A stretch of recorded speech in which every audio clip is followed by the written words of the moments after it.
Hello viewers, இன்னைக்கு நம்ம பார்க்க போறது ஒன் பீஸ் எபிசோட் 877 பார்ட் 2.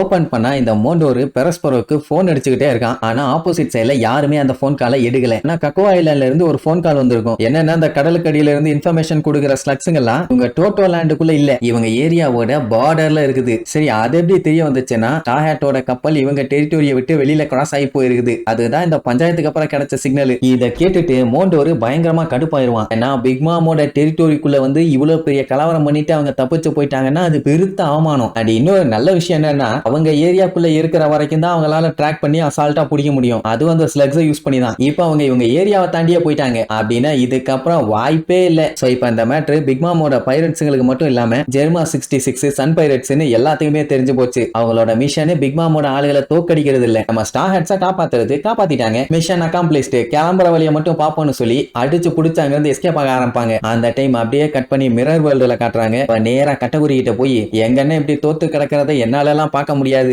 ஆமா, எதுக்காக கடைசியில எந்திரிச்சு மறுபடியும் மல்லாக்க வந்து விழுந்த, அப்புறம் எதுக்காக தேவையில்லாம வயிற்ற டேமேஜ் பண்ணிட்ட லூசு பாயல அப்படின்னு வண்டையா திட்டுவா. எப்பவுமே எல்லாம் என்ன சொல்லுவாங்கன்னா இவன் மல்லாக்க படுக்க மாட்டான்னு, தூங்கும் போது கூட அப்படி படுக்க மாட்டான்னு சொல்லுவாங்க. அப்படி எல்லாம் கிடையாது, நான் நார்மலா தான் இருப்பேன்னு சொல்லுவான். ப்ரூலி, எனக்கும் தெரியும், அடிக்கடி மிரர் வழியா நான் உன்னை பாப்பேன்பா, அவ்வளவுதான் அவனுக்கு தூக்கி வாரி போடும். ஏன்னா வெளியில நம்ம பையன் பர்ஃபெக்டான ஆளு, ஆனா அவனுக்குள்ளேயும் ஒரு குழந்தை தன்மை இருக்குது. சின்ன வயசுல பாத்தீங்கன்னா அவன் வாய் ரொம்ப கொடூரமா இருக்கும். இப்போ அப்படிதான் இருக்குது, பிறந்ததுல இருந்தே வாய் அப்படிதான். அவன் திங்கிறத பார்த்து அவனோட அண்ணன் தம்பிங்கெல்லாம் நீ உன் வாயை மறைச்சுக்கிட்டீங்கன்னா உனக்கு ஃப்ரெண்ட்ஸுங்க எல்லாம் கிடப்பாங்க, இப்படி எல்லாம் இருக்காத, கொடூரமா இருக்குதுன்னு கிண்டல் பண்ணுவானுங்க. அவன் சின்ன பையன் அதெல்லாம் பெருசா கண்டுக்கல. ஆனா பையன் வளர வளர மக்கள் இவனை பார்த்து பெலிக்கன் ஈலுங்கிறது, வாயை பார்த்துட்டு ரொம்ப கொடூரமா இருக்கான்னு கிண்டல் பண்றது, அப்படி இப்படின்னு அவனை படாத பாடுபடுத்திட்டானுங்க. பட் அதெல்லாம் அவன் கண்டுக்கவே இல்லை. எவன் ஏதாச்சும் பேசினாலும் வெளுத்து கட்டிட்டு அவன் பாட்டுக்கு இனிப்ப தின்னுகிட்டே இருப்பான். அவனுக்கு ரொம்ப பிடிச்சது டோனட் தான். எப்ப கிடைச்சாலும் ரசிச்சு ருசிச்சு சாப்பிடுவான்னு வைங்க. அந்த டைம் முன்னாள் ப்ரூலிய போட்டு ஒரு குரூப்பா அடின்னு அடிச்சு பொழந்து கட்டி இருப்பாங்க. இந்த மேட்டரை பெரஸ்பரோ கட்டகுரி கிட்ட சொல்லுவான். ஐயோ, என் தங்கச்சி அடிச்சிட்டாங்களான்னு வந்து பார்த்தா ரத்தம் ஒழுக போட்டு செஞ்சு விட்டுருக்கானுங்க. என்னாச்சுன்னு கேட்டா கட்டகுரியோட வாயை பத்தி பேசி கிண்டல் பண்ணவங்கள கட்டகுரி போய் பொலன்னு பொழந்து கட்டினான். அவனுங்க இவன் மேல இருக்க கோவத்தை கொண்டு போய் ப்ரூலி மேல காமிச்சிட்டானுங்க. இவனுக்கு பதிலா இவன் சிஸ்டரை ரிவெஞ்ச் எடுத்துட்டானுங்க.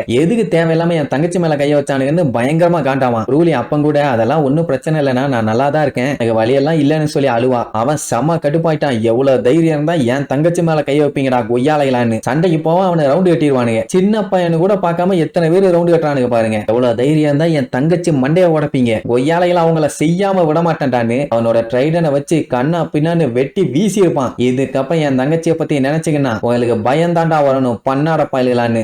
மேல அவ்வளவு பாசம், ப்ரூலிக்குமே அவன் மேல அவ்வளவு பாசம். பாத்தீங்கன்னா மேல இருக்க ரத்தம் எல்லாத்தையுமே தொடச்சு விட்டு அவனுக்கு ட்ரீட்மெண்ட் பார்த்துட்டு இருப்பான். அண்ட் நம்ம லூஃபி தப்பிச்சிட்டான்ல, அந்த மாதிரியே அவன்கிட்ட சொல்லுவா. அவன் ஒன்னும் பெருசா ரியாக்ஷன் எல்லாம் கொடுக்க மாட்டான். இங்க ஜிம்பையும் செரைட்டு நம்ம பையன் எப்படியா டெரிட்டோரியை விட்டு வெளியே கிளம்பிட்டான், இதுக்கப்புறம் தேவையில்லாம மண்டைய உடைய வேண்டாம், கிளம்பலான்னு சொல்லி அவன் ஆளுகிட்ட சொல்லுவான். ஜெர்மாவுமே கிளம்ப முடிவு பண்ணிட்டாங்க. இவங்க செக் பண்ணி பார்த்த வரைக்கும் சவுத் சைடு தான் டிஃபென்ஸ் ரொம்ப மோசமா இருக்குது, அதாவது பிக்மாம் பைரட்ஸோட டிஃபென்ஸ். அந்த வழியா எஸ்கேப் ஆகலாம்னு சொல்லிட்டு அவனும் பிளான் பண்ணியாச்சு. எல்லாம் கிளம்புறதுக்கு இப்ப முடிவு பண்ணிட்டு இருக்காங்க. அந்த டைம் புழுதியை கிளப்பிட்டு வர மாதிரி கடலை கிளப்பிக்கிட்டு யாரோ வர்றாங்க. அவ்வளவு தூரத்துல வரும்போதே சத்தம் கேக்குது. யாரான்னு பார்த்தா பிக்மாம் தான். எரும மாட்டு மேல யம தர்மராஜா வர்ற மாதிரி மரண மாசம் வந்துகிட்டு இருக்கா. அவளை பார்த்தவொன்னு அவளோட ஆளுகளுக்கெல்லாம் சந்தோஷம் தாங்க முடியல, காட்டு கத்திட்டு இருப்பாங்க. ஜிம்பைக்கு தெரிஞ்சு போச்சு இவ கண்டிப்பா நம்மள முழுசா போக விட மாட்டான்னு. அதுக்காண்டி எல்லாம் யாருக்கும் பயம் இல்ல, எல்லாம் சண்டை போட்டு சாகிறதுக்கே ரெடியா தான் இருக்காங்க. ஆனா ஜிம்பை ரிட்டர்ன் உயிரோட போறேன்னு சொல்லி லூஃபிக்கு சத்தியம் பண்ணியிருக்கான். அப்படி இருக்கும்போது இந்த சண்டையிலங்கும் போது செத்துட்டா பஞ்சாயத்து, கொடுத்த வாக்கமே இந்த மாதிரி ஆயிரும் அப்படின்னா கொஞ்சம் பார்த்து பக்குவமா தான் எஸ்கேப் ஆனுங்கிற மாதிரி சொல்லுவான். ஜெர்மாலுங்க எல்லாருமே ஃப்ரெஷ்ஷாலாம் இல்ல, அத்தனை பேத்துக்கும் பயங்கரமா பாடியில அடி ரத்தம் ஊத்திட்டு தான் இருக்குது.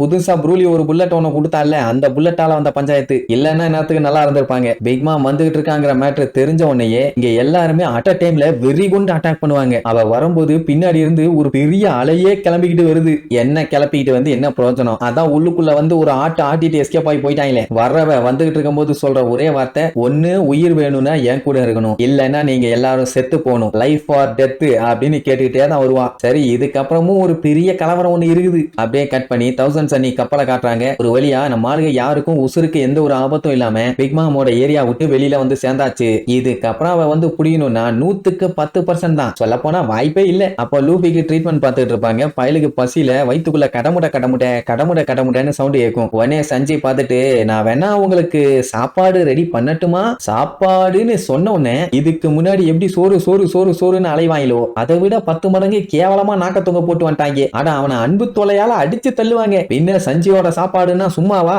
அவனுக்கே டவுட், ஏன்டா நான் போனதுக்கு அப்புறம் ஏதாச்சும் சம்பவமாச்சா இவ்வளவு வெறித்தனமா இருக்காங்களேன்னு. அதே நேரம் ஈஸ்ட் ப்ளூல இருக்க அந்த பரட்டிங்கிற சி ரெஸ்டாரண்ட்டை காட்டுறாங்க. அங்க பாத்தீங்கன்னா பைரட்ஸுங்க எல்லாம் சாப்பிட்டு வந்திருக்கானுங்க. அங்க இருக்க குக்குங்க எல்லாம் அடிச்சு விரட்டலாங்கிறானுங்க. ஆனா செஃப் இல்ல நம்மளை தேடி சாப்பாடுன்னு வந்திருக்காங்க, கண்டிப்பா நம்ம செஞ்சு குடுக்கணும்னு சொல்லி பயங்கரமா ப்ரிப்பேர் பண்ணுவாரு. என்ன வந்தவனுங்க கொஞ்சம் ஓவரா ஆட்டம் போட்டுட்டு இருப்பானுங்க. அதாவது அவர் அந்த இடத்துல நல்லா தான் இருக்காரு, அவருக்கு எந்த ஒரு பஞ்சாயத்து இல்ல. இங்க எல்லாம் சோறுன்னு உட்கார்ந்துட்டு இருப்பாங்க. பையன் வேற லெவல்ல ரெடி பண்ணி இந்த சாப்பிடுங்கன்னு சொல்லி கொடுப்பான். இங்க அவன் குடுக்கறதும் அங்க அவரு குடுக்கறதும் ஒரே மாதிரி இருக்கும். சரி ரைட், இதுக்கப்புறம் நம்ம ஆளுங்க ஸ்மூத்தா போயிருவாங்கன்னு நம்புறேன். அந்த சைடு அவங்க பிக் மாம சமாளிச்சு முடிக்கிற வரைக்கும் நம்ம கொஞ்சம் பொறுமையா தான் இருந்தாகணும். ஏன்னா அதுக்கப்புறம் தான் வானோ கிங்டம் ஆர்க் ஸ்டார்ட் ஆக போகுது. யாரெல்லாம் அதுக்கு ஆர்வமா இருக்கீங்க கீழே கமெண்ட் பண்ணுங்க. அடுத்து பிக் மாமால என்னென்ன பஞ்சாயத்து வருதுன்னு அடுத்தடுத்த எபிசோட்ல பார்க்கலாம். டாடா.